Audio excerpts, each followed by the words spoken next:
Assalamualaikum warahmatullahi wabarakatuh.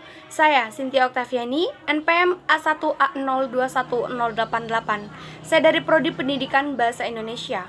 Pada mata kuliah agama kali ini yang diampu oleh Bapak Arsyadin Misbahuddin MPD, saya akan menjelaskan mengenai sumber hukum Islam. Sumber hukum Islam ini terdiri dari Al-Quran, hadis, dan ijtihad.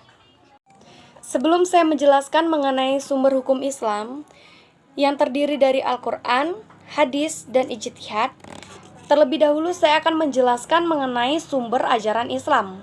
Apa itu sumber ajaran Islam? Yaitu segala sesuatu yang dijadikan acuan, pedoman, atau dasar untuk menjalankan syariat Islam.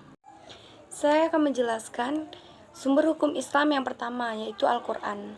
Al-Quran adalah kalam Allah yang diturunkan kepada Nabi Muhammad, yang tertuliskan dalam bahasa Arab yang disampaikan kepada kita, yang dimulai dalam surat Al-Fatihah dan diakhiri dengan surat An-Nas.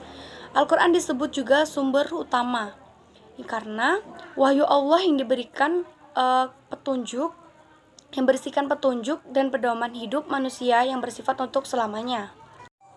Keistimewaan bukti kebenaran Al-Quran. Yang pertama, menyempurnakan kitab suci terdahulu. Yang kedua, petunjuk lengkap. Yang ketiga, menyetarakan derajat manusia.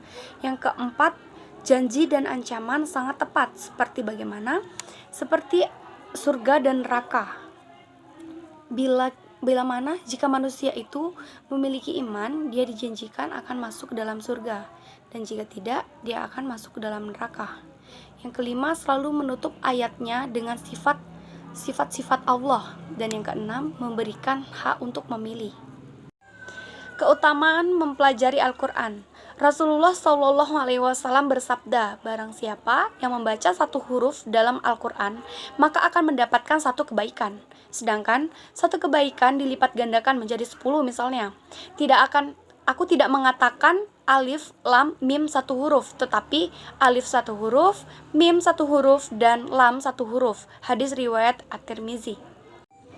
Ada juga keutamaan mempelajari Al-Quran, yaitu mendapatkan pahala yang berlimpah, mendapat syafaat di akhirat, hati menjadi tentram, dikaruniai hati yang bercahaya, mendapatkan kedudukan tinggi di akhirat nanti, mendapatkan pahala seperti bersedekah, dan mendapatkan petunjuk dalam menjalani kehidupan, serta diberikan balasan yang terbaik.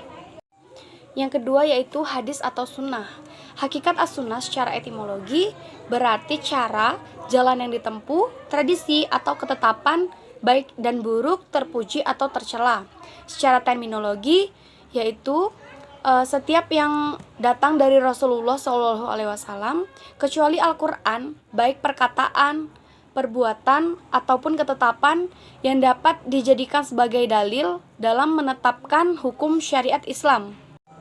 Pembagian sunnah atau hadis terbagi menjadi dua, yaitu qudsi dan nabawi. Yang nabawi makna dari Allah dan lafaznya dari Rasulullah, sedangkan nabawi makna dan lafaznya dari Rasulullah.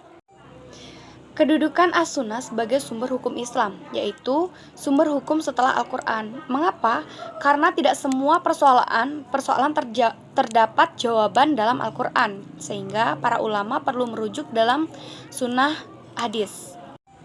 Fungsi as-sunnah terhadap Al-Quran. Yang pertama, penguat atas apa yang ada dalam Al-Quran. Yang kedua, penjelas atas apa yang ada dalam Al-Quran. Dan yang ketiga, mustaqilah, yaitu menetapkan hukum yang belum ada di dalam Al-Quran. Yang ketiga, sumber hukum Islam yaitu ijtihad. Secara etimologi, berasal dari bahasa jihada yang artinya berusaha dan dengan sungguh-sungguh.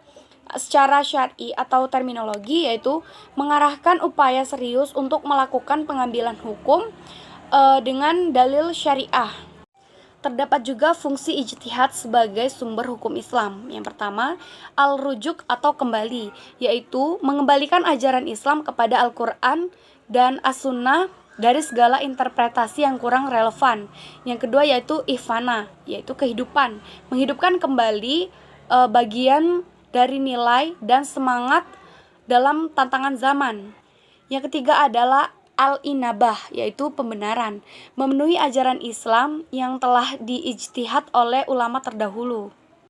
Yang terakhir yaitu kedudukan ijtihad. Yang pertama terdapat dalam surat An-Nahl ayat 43 dan Al-Anbiya ayat ke-7. Yang kedua terdapat dalam hadis muttafaq alaih Bukhari, Muslim, dan Ahmad. Dan yang ketiga hadis riwayat Ahmad, Abu Daud, dan Tirmizi. Cukup sekian penjelasan dari saya. Apabila ada kekurangan, saya mohon maaf. Kepada Allah saya mohon ampun.